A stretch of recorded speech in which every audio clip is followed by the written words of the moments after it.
우리 곁에 있는 자매 형제들과 이렇게 인사합시다. 당신은 봄과 같습니다. 봄과 같습니다. 당신은 봄과 같습니다. 예. 예. 3월 이제 봄이 시작됩니다. 이 봄과 같이 생그럽게 우리 같이 주님께 예배드리고 주님께 찬양하며 우리가 더욱더 새로워지기를 바랍니다. 제가 원래 목이 안 쉬거든요. 근데 목소리가 점점 안 나와요. 그래가지고 약간 당황스러운데 불편하시더라도 잘 집중해서 들어봐 주시면 감사하겠습니다.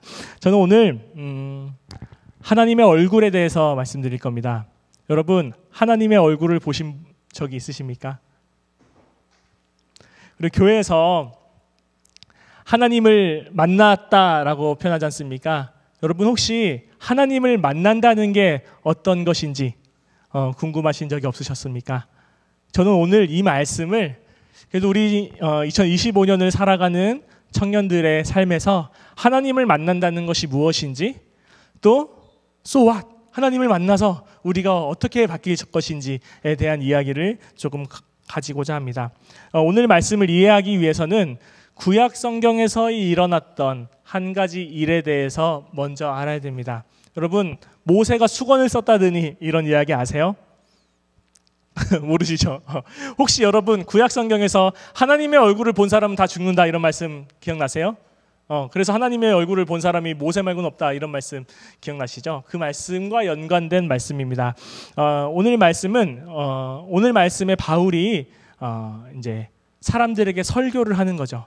제가 본문을 가지고 성경 본문을 가지고 설교를 하듯이 바울도 설교를 할 때 본문이 있어야 되지 않습니까? 바울의 때에 신약 성경은 없었어요. 그래서 바울이 선택한 본문은 구약 성경입니다. 바울도 오늘 이 출애굽기의 성경을 가지고 와서 고린도 교회 사람들에게 편지하는 거죠. 어떤 말씀이었냐면 출애굽기 32장부터 34장까지는 이제 첫 번째 여러분 10계명을 모세가 받으러 올라간 사이에 사람들이 하나님의 모습이라고 하면서 금송아지 상을 세우죠.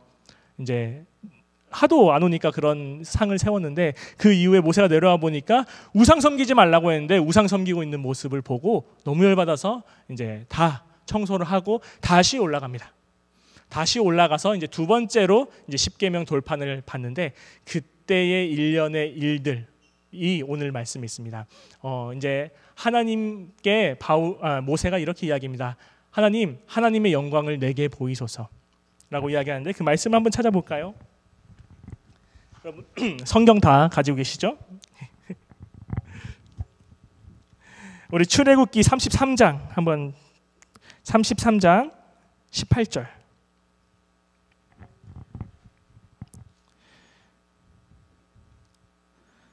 우리 한 목소리로 18절 읽겠습니다. 19절까지 읽겠습니다. 시작. 모세가 이르되 원하건대 주의 영광을 내게 보이소서.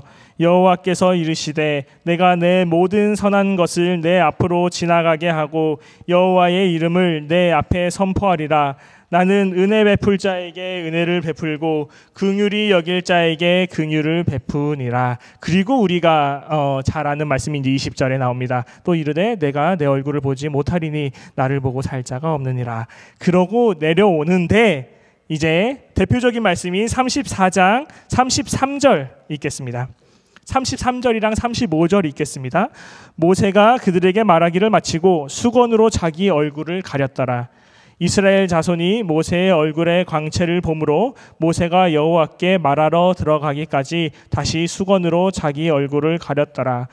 이제 모세가 하나님의 영광을 만나고 나서 얼굴에 빛이 나기 시작했다는 겁니다. 그래서 이제 얼굴에 빛이 나서 하나님의 말씀을 전할 때는 이제 수건을 안 쓰고 말을 하다가 이제 영광이 이스라엘 백성들의 아직 그들의 마음이 아직 완악해서 그 얼굴을 수건으로 가렸다라는 말씀이 오늘 읽었던 출애굽기 33장의 말씀이에요. 사실 우리에게 주어진 출애굽기 33장 말씀만으로는 모세가 왜 자신의 얼굴을 가렸는지는 알지 못해요. 여러 가지 추측이 있습니다. 여러 가지 추측이 있는데 오늘 모세가 왜 자신의 얼굴을 너울이거든요. 너울과 수건으로 가렸는지는 알지 못해요. 하지만 바울이 한 가지 해석을 했답니다. 바울이 이 모세의 말씀을 가지고 해석을 한 게 오늘 고린도 후서의 말씀입니다. 바울의 입장은 이겁니다. 하나님께 영광을 받았을 때 모세 얼굴에는 빛이 많이 났는데 이 빛이 조금씩 줄어들었다는 거예요. 바울의 이해에서는.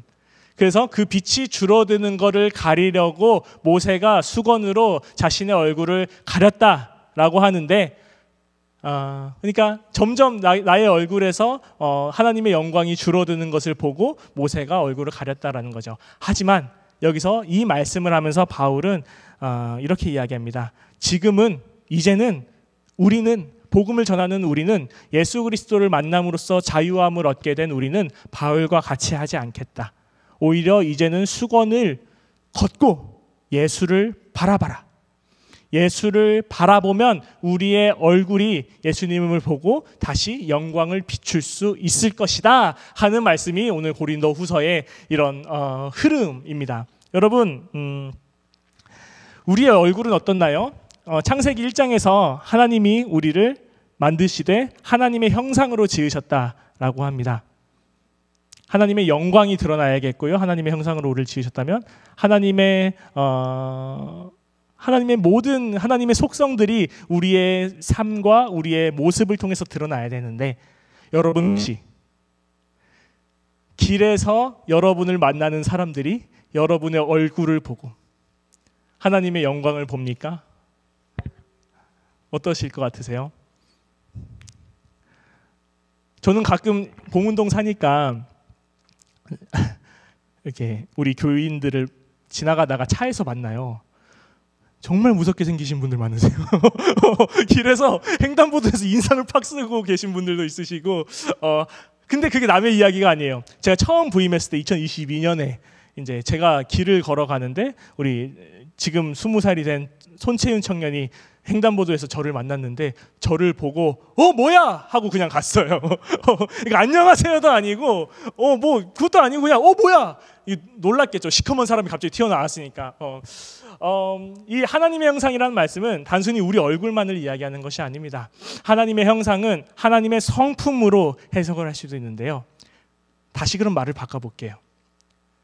일상을 살아가시는 여러분, 하나님의 성품을 닮아서 살고 있습니까? 여러분의 성품을 보고 사람들이 하나님의 영광을 볼 수 있습니까? 마치 하나님의 영광이 줄어들자 자신의 얼굴을 가려버린 우리처럼 오늘날 크리스찬은, 오늘날 교회는 우리의 얼굴을 가리고 살고 있는 것이 아닌가라는 생각을 하게 되었습니다.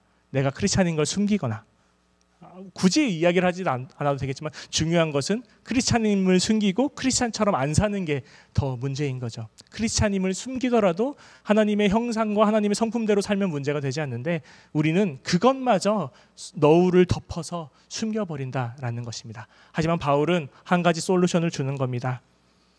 우리가 예수를 바라볼 때, 우리가 예수님을 향해 돌이킬 때 우리는 그 하나님의 성품을 다시 닮아갈 수 있고 그의 영광을 받아서 난 예수의 날빛이요 하는 찬양처럼 예수님께 받은 빛을 비출 수 있는 사람이 될 수 있다라고 이야기했습니다. 그래서 저는 오늘 말씀을 묵상하면서 그럼 어떻게 우리가 하나님을 만날 수 있을까 고민을 좀 해봤는데요. 3가지입니다. 3가지. 아주 짧게. 교장 선생님들은 3가지 하면 한 가지 한 가지가 길지만 저는 짧게 좀 이야기를 해보도록 하겠습니다. 첫 번째는 예수님의 성품을 통해서 우리는 하나님을 만날 수 있습니다. 성경을 통해서. 우리가 하나님에 대해서 알 수 있을까요? 하나님이 우리를 지으셨고 하나님 피조물인데 우리는 하나님에 대해서 알 수 있을까요? 저는 알 수 없다고 생각해요. 그래서 끊임없이 우리가 하나님과 멀어졌다고 생각해요. 그래서 하나님이 우리에게 하나님의 성품을 닮을 수 있는 방법을 주셨는데 그게 바로 인간의 모습으로 오신 예수 그리스도입니다. 이제 우리가 따라갈 수 있도록 우리와 같은 인간의 모습으로 이 땅을 살아가신 거죠. 그래서 우리는 사복음서를 통해서 예수님께서는 인간의 모습으로 어떻게 살아갔는지 예수님의 모습을 보고 그 성품을 담고자 노력해야 된다. 그래서 우리는 첫 번째, 예수님의 말씀이 적힌 이 성경을 보면서 하나님을 만나고 우리의 성품이 하나님을 닮아갈 수 있도록 노력할 수 있다라는 것입니다. 두 번째, 각자에겐 다 다르지만 하나님께서 직접 그의 얼굴을 우리에게 비춰주시는 때가 있습니다. 민수기 6장은요, 제사장의 기도라는 게 나옵니다. 제사장이 축복 기도할 때 나오는데요. 여러분 이런 말씀 들어보신 적 있으세요? 하나님께서 그 얼굴을 너를 향해 드사. 하나님이 우리를 향해 직접 얼굴을 드신다는 거예요. 얼굴을 드신다는 것은 무엇일까요? 그럼 하나님이 우리 아래에 있다는 거죠. 우리가 정말 바닥이라고 생각할 때, 우리가 정말 지쳤다고 생각할 때, 정말 우리에게는 아무도 없다, 여기가 끝이야, 여기가 바닥이야 라고 생각할 때 하나님께서는 우리에게 이렇게 축복하시는 겁니다. 그때 우리가 끝이라고 생각한 그 바닥에서도 하나님은 그 밑에서 우리를 향해 얼굴을 드사 우리를 만나주신다라는 것입니다. 그때 우리는 우리와 함께 하신 하나님을 알게 되고 각자에게 다 다르지만 그 하나님과 함께 다시 올라갈 수 있는 거죠. 세 번째, 더 중요한 것이 있습니다. 이게 마지막인데요. 우리는 그렇게 각자가 만난 하나님을 통해서 서로의 모습을 통해서 하나님을 만날 수 있어요. 당신이 하나님을 만났으면 당신이 하나님을 향해 닮아가겠죠? 그럼 하나님을 향해 닮아가는 내 모습을 보고 내 옆에 있는 사람이 나를 통해서 하나님을 볼 수 있게 되는 거죠.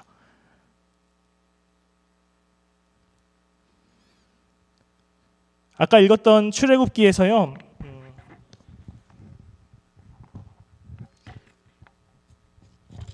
이 말씀을 다시 한번 제가 좀 자세히 읽어봐 드리겠습니다.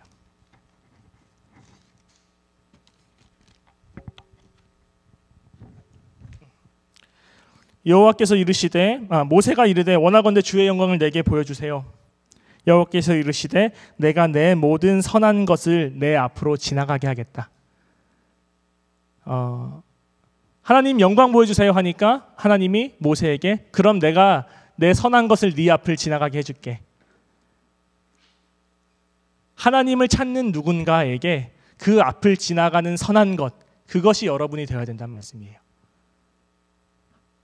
누군가가 하나님 어떻게 찾을 수 있을까? 하나님 계실까? 하나님 어떤 분이실까? 하나님을 만나는 게 무엇일까? 했을 때 하나님은 여러분은 더러 그 하나님을 찾고 있는 사람 앞을 지나가게 한다는 것이에요. 그래서 우리는 서로의 모습을 통해서 조금이나마 하나님을 알아가고 또 그 사람의 모습을 통해서 하나님을 닮는 것은 하나님의 성품은 이런 것이구나 라는 것을 알아가는 거죠. 사랑하는 신암교회 청년 여러분, 우리는 그렇게 하나님을 닮아서 이제 세상에 나아가서 우리의 얼굴을 가리지 않고 우리의 성품을 통해서 우리의 삶을 통해서 하나님의 영광을 비추는 임무를 우리가 받았음을 기억할 수 있어야 된다는 것입니다. 쉽게 말해서 하나님의 명예가 우리에게 달려 있다라는 거죠. 사람들은 우리의 성품을 통해서 하나님을 본다. 제가 이번 주에 제가 좋아하는 목사님 중에 박영선 목사님이라는 분이 있는데 이분이 이런 설교를 하셨더라고요. 욥의 이야기를 통해서 하나님이 욥을 공격하려는 사탄을 그냥 무찌르시면 되지 왜 그렇게 욥을 공격하게 두었느냐 라고 생각한다면 성경을 아직 잘 읽지 못하는 사람이라며 박영선 목사님은 이렇게 이야기하는 겁니다. 하나님은 욥이 그 시험을 이겨낼 줄 믿으며 그 욥에게 하나님의 명예를 거셨다라는 것입니다. 이 말씀을 오늘 말씀을 읽으면서 참 많이 묵상하게 되었습니다. 하나님이 여러분에게 하나님의 명예를 거셨습니다. 하나님의 명예를 가진 우리는 이제 하나님의 명예를 드높이는 일이라 생각하며 우리의 삶을 살아가야 된다는 것이죠. 특별히 이 말씀이 이제 졸업을 하고 또 다른 삶으로 나아갈 졸업 축하 예배 대상자에게 또 주고 싶었던 말씀입니다. 당신의 모습을 통해서 사람들은 하나님을 볼 것이고 당신의 모습에 따라 하나님께서 영광 받을 것이고 하나님은 당신의 잘남과 상관없이 당신에게 하나님의 명예를 거셨다라는 것입니다. 그 명예 지키며 살아가기를 저는 이 졸업 축하 예식에서 꼭 말씀드리고 싶었습니다. 오늘 마지막으로 이제 이 말씀이 끝나고 바울의 당부가 4장 1절과 2절에서 이어지는데요. 이 당부를 함께 읽음으로써 오늘 말씀을 조금 마무리하고자 합니다. 우리 뒤에 유진 피터슨이라는 목사님께서 성경 말씀을 조금 더 우리 현대에 맞게끔 번역을 해주셨어요. 이 말씀을 처음부터 끝까지 읽도록 하겠습니다. 시작. 하나님은 너무도 은혜로우셔서 그분이 하고 계신 일에 우리를 참여시키셨습니다. 그러니 이따금 힘겨운 시기를 만나더라도 우리는 단념하거나 우리 일을 포기할 마음이 없습니다. 우리는 가면을 쓰고 속이는 짓을 하지 않습니다.